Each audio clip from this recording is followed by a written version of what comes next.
Right, let's give it some guns now. First gear. Right, so take some winding up. Whoa! Wow, like that 10 grand absolutely takes off. Welcome back to the channel, guys, and welcome back to a couple of very, very special motorcycles. I feel incredibly privileged today to be out riding the original OW02 Yamaha R7. This bike came out in 1999. Only 500 were ever produced globally, and I think only something like 47 ever came to the UK. So this bike is incredibly rare. A quick check on how many are left.com, and I think there's only 5 of these registered as roadworthy as in last year. So this bike's incredibly rare. Cost 22 grand when it was new. In today's money, you're talking something between 40 and 60,000 pounds for one of these. So I'm going to be riding this today, and a massive thank you to B-Moto for sorting this out. So more details on that later. But we're not just riding the original OW02, we're also going to be riding the 60th anniversary edition of the new R7. So we can do a little bit of a comparison between these machines. So grab yourself a cup of tea, make yourself comfortable, and Chopsy, roll the intro.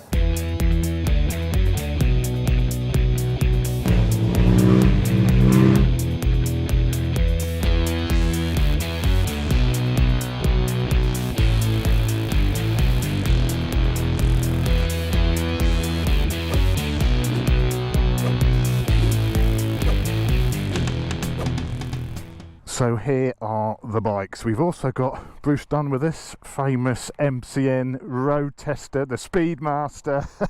Here he is. And more importantly, sorry Bruce, here are the bikes. So we've got the brand new R1. This is the anniversary edition. So this is based a lot on the MT-07 engine, you know, the same chassis, that platform. So I've actually never ridden an R7 at all, so it's the first time I'm going to ride the original, the new R7. And then we've got this absolutely gorgeous beast. I mean, have you ever seen a better looking motorcycle, probably outside of the MotoGP paddock? You know, I'm not talking the current monstrosities with their wings and all sorts of things hanging off of them, but this thing is just gorgeous, from an era gone when things were a lot more beautiful on track. And we're going to set off. We're going to do a swap. We're going to start on the new R7, and then we're going to stop halfway through the ride, and we're going to swap over and have a go on the old classic R7s. Really excited, first time for me, cannot wait. But first of all, let's start on the new one. So as I said at the beginning, this is my first time riding the new R7. And you know what, I mean, I've ridden the MT-07 a fair few times, but stepping onto this, the first thing you notice is what an aggressive riding position. It's full-on sports bike riding position. Yamaha haven't made any concessions, you know, because this is a road machine. They've gone full sports bike on this bike, and I think that's to be applauded, really. I think, you know, the fact that they've gone full-on aggressive sports bike is to be applauded, if not a little bit brave.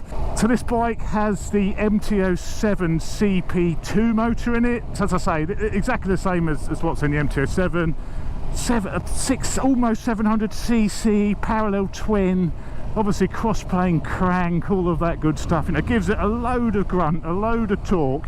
It's only about 78 horsepower, so we're not talking massive power figures, but it's a lightweight bike, obviously, 188 kilos, fully fueled. Because this is quite a racy position, it actually does encourage you to sort of start to push on a little bit with this. This is this is a lot of fun, actually. Really lightweight, changes direction, you know, not masses of power, but it's got that mid-range, it's got grunt, you know, and that makes it a really good road bike. I'd rather have a grunty machine than a really peaky machine, which I think is going to be completely opposite to what that new old R7 is going to be like. That's going to be all peaky, I expect, because it's a race bike. With this riding position, it is very risky. I mean, I'm 6'2", 20 stone. You know, this is a. I fit on this bike though. I wouldn't say this feels too small for me. This doesn't really feel any smaller than my GSX R1000. and there's plenty of room to move back and forward in the seat. You know, you're not locked into this. It's quite spacious, quite roomy even, but you do have a lot of weight on your wrists, more so than my K8 GSXR, I would say. So it is an aggressive bike, and I think probably make a decent little track tool as well. Someone like Brands Hatch. Let's see how she handles the hill climb. And I say it's got no electronics, there's no quick shifter blip or anything like that on this at all. I love that. I love the fact that it's so raw like that. I mean, I like electronics on modern bikes, but not on sub 100 horsepower machines, right? Oh, but loads of room to move back. Even though I'm 6'2", this bike feels so roomy. You can ride this like a proper, real sports bike. Oh, this is really, really good actually.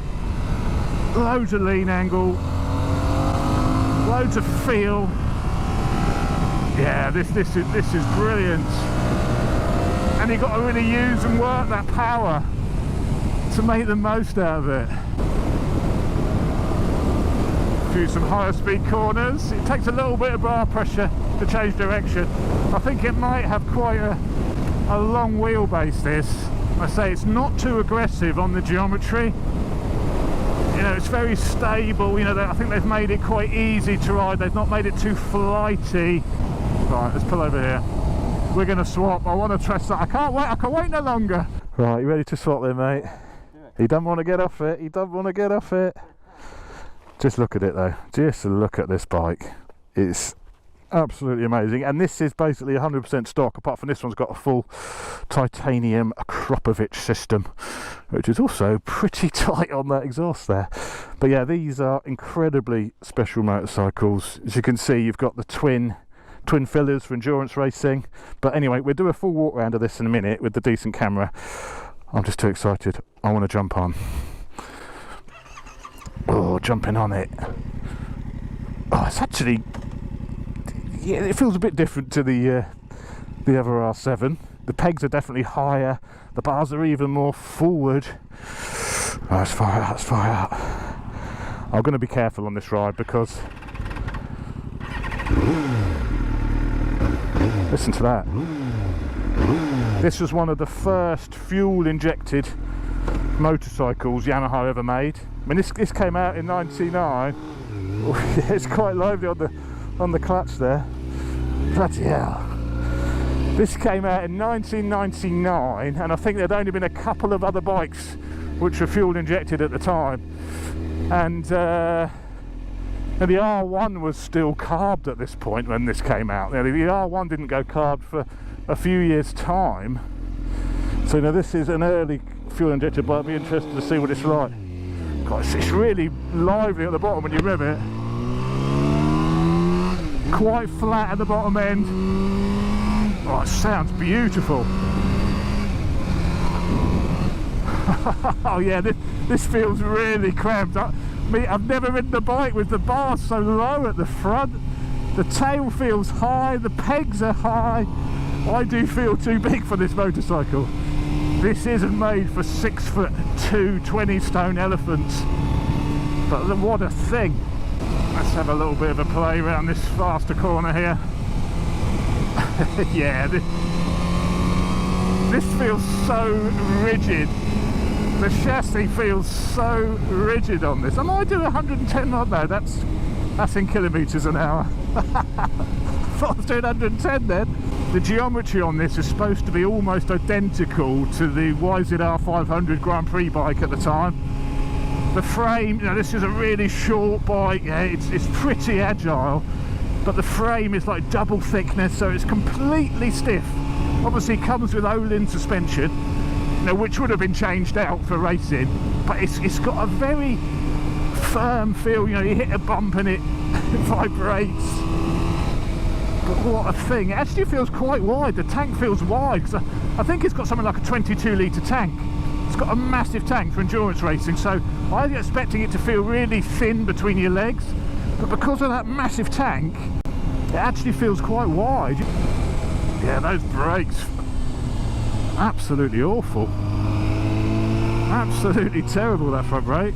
So in stock form, these make 106 horsepower. So similar to the new R1, you know, it wasn't even groundbreaking back in 1999. It was very modest power delivery. What they offered was 2 race kits for this.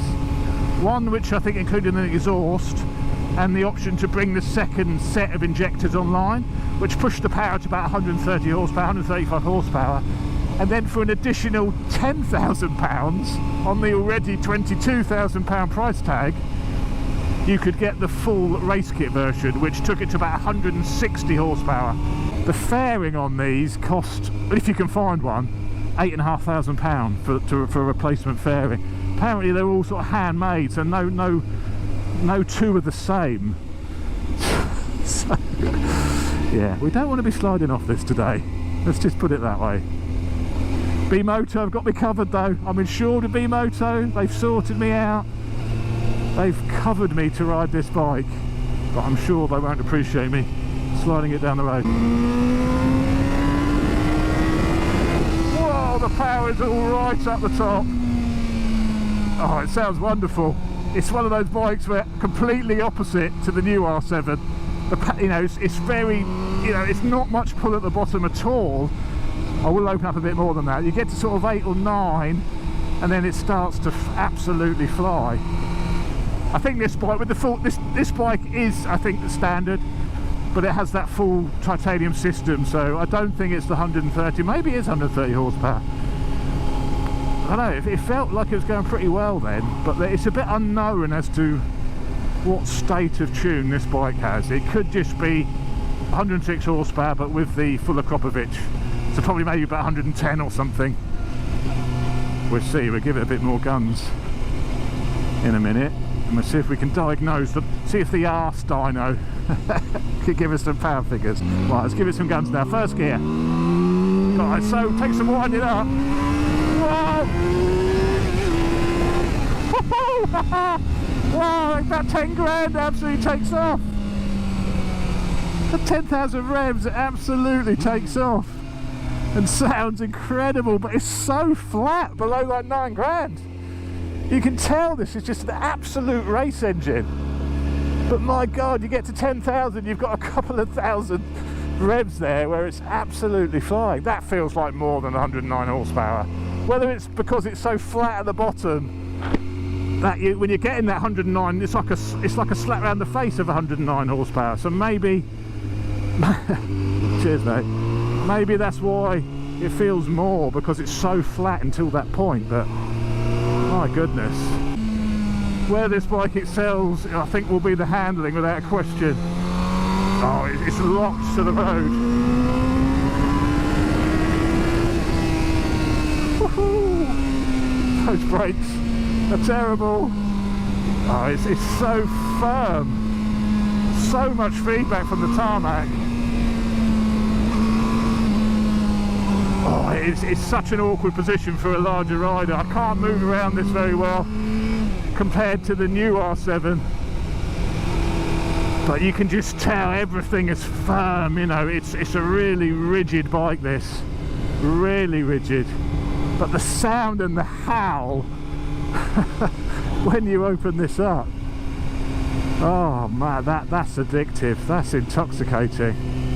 Being such an early fuel injected bike, you can hear that, can't you? It's really on off. We'd excuse it, that. And it's so, you've got to like slip the clutch up to like 15 miles an hour as well, because that first gear is so tall. Yeah, it's not the most easy bike to ride at low speed. The gear change is really crisp, feels like a lovely gearbox. Real quick change, obviously no quick shifter and blipper way before those came in, but it's a really nice, crisp, precise gear change. And the whole bike just feels sort of there, you know, ready to go, stiff. The only thing which is bad on the bike is those brakes. Just what you want, innit? A £55,000 motorcycle with bad brakes. So Bruce, you've been along for this little ride. Yes. I think you said you rode one of these when they first came out, didn't you?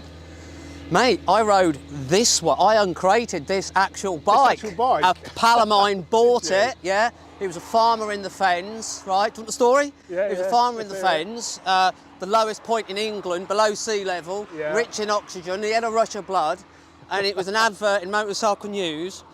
He bought it from some Bosnians in Bosnia, and they brought it over in a van. Right, so it wasn't one of the UK allocation then, it was bought outside? Well, no, he tried to order one, couldn't get one. Steve Linsdell from Flitwick said, sorry mate, there's your deposit back. Really? We can't do it. So there was an apology, and he was, there was him in the middle of a peat field, hankering up, and he saw it and he got it, and they came.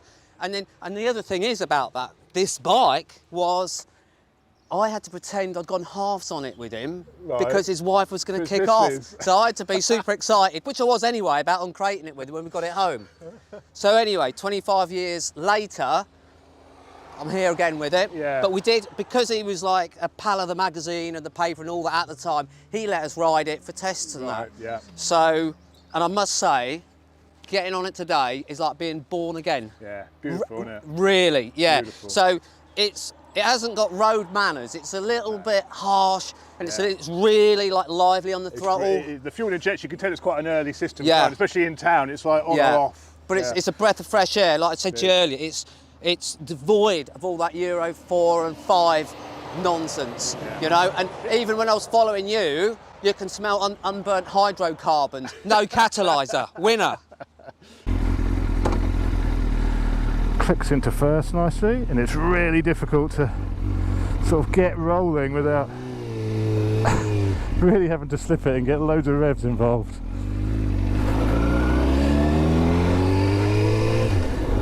Once you're rolling, it's fine. Well, at decent speed. You go too slow and you'll fall into that whole fuel injection trap. That's what riding classic bikes is like. But we're not interested in shoddy fuel injection and those things about this bike. We want to know this machine is all about the handling and the power delivery and the passion. You know, this machine is so engaging to ride, and I feel so privileged to be allowed to ride this. So massive thanks to B-Moto for letting me on this bike. Go show them some love, guys. They're a channel sponsor. I'll put links to them below. Get a quote from them. Get a quote. Go visit the link, get a quote, and support these sorts of videos, because I want to ride more cool stuff like this. Going for the overtake. Watch the potholes. There's some power there somewhere.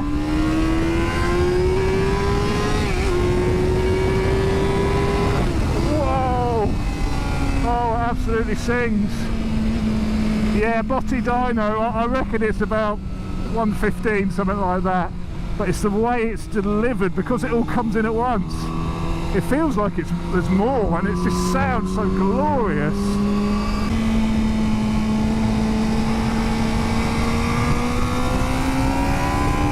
When you're up to speed is when that riding position starts to work, you know, and you've got the sort of weight lifted off of the bars.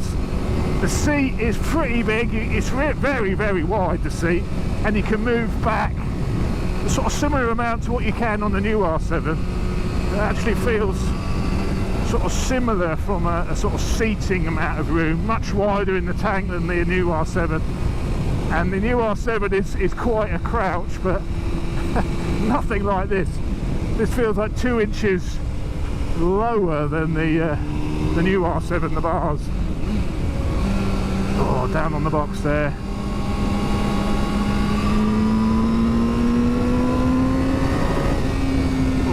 Only starts to sing about 8,000 revs. Only starts to sing.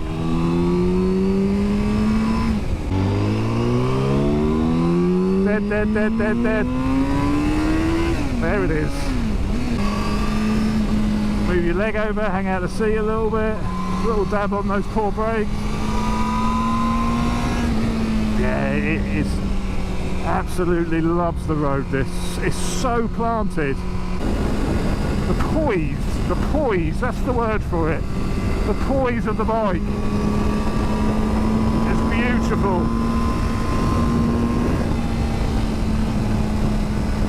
And despite the suspension being 23 years old, you know, I can feel the road. This does not feel like a 23-year-old motorcycle.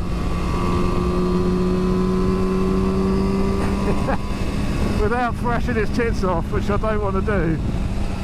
It is so flat. I mean, you give it extra throttle, it makes no difference. The last half turn of throttle does nothing. It's got like an initial pickup, and then giving it more gas doesn't do anything. I like this little twisty bit here. Oh, what a thing this is. Oh, this is incredible. Incredible, incredible, incredible. What a motorcycle. Wow. So here it is, the legendary R7. I think I wouldn't be exaggerating to say one of the best looking motorcycles, production motorcycles ever produced. I mean, I love the small little round headlights, sort of reminiscent of the R1 of course, but slightly smaller, you know, real wide fairing, really wide for, you know, maximum aerodynamics. But yeah, it's an incredible looking bike. Up front we've got the Onan suspension, those brakes, which is probably the only thing which really is showing its age on this bike. That delta box frame, as I say, this has some additional strengthening, and apparently the actual geometry of this is very reminiscent of the YZR 500 as well. So very reminiscent of the GP bikes. For endurance racing, you've got the option to fit a secondary filler. I think it's a 22 litre tank here, and of course with the endurance team they have the twin fast fuel outlets, don't they? So they plug them both in, pump a shitload of fuel in very quickly. And you can see this is all, you know, hand welded here specifically for this model, and you can also see the little breather for the fuel tank here, all hand welded aluminium fuel tank. The rear of the bike, we've got, you can see the tail light is almost sort of like an afterthought on the back of the machine, and then nestled in there we've got the rear Olin shock. All the fairings attached with the little D-ring race fasteners. So, you know, even from the factory, this thing came fitted with quick release fairings as well. There is that dashboard, old school, analogue, absolutely beautiful to watch this thing bouncing off the red line. Even though it is fuel injection, it does actually have a manual choke. Quite interesting. Adjustable rear sets also as standard, just straight away for the racetrack. The rear seat, obviously no pillion provisions on this machine. You've got a racing tail cowl, and actually a surprisingly wide seat actually on this as well. But there we go, there she is, the beautiful R7. So there we go. Thanks very much for watching the video. I hope it's been of interest for those of you who are too young to remember, you know, the original R7, you know, just to make you aware that these things are out there. They do exist. With only 5 registered on the road, your chance of actually seeing one is really quite slim. But it's an incredible machine, you know, so special. And I can't say it again, a massive thanks to B-Moto for letting me ride it. So go visit them, get yourself a quote. You may be surprised. Let them quote you happy. Maybe not. That could be someone else's tagline. But go check them out. I've got my own links. You know, if you get a quote through my links, it also helps me out as well. I don't get any monetary kickback, but they know that people are coming from my videos. So there we go. Thanks for watching, as always, guys, and I'll see you on the next one.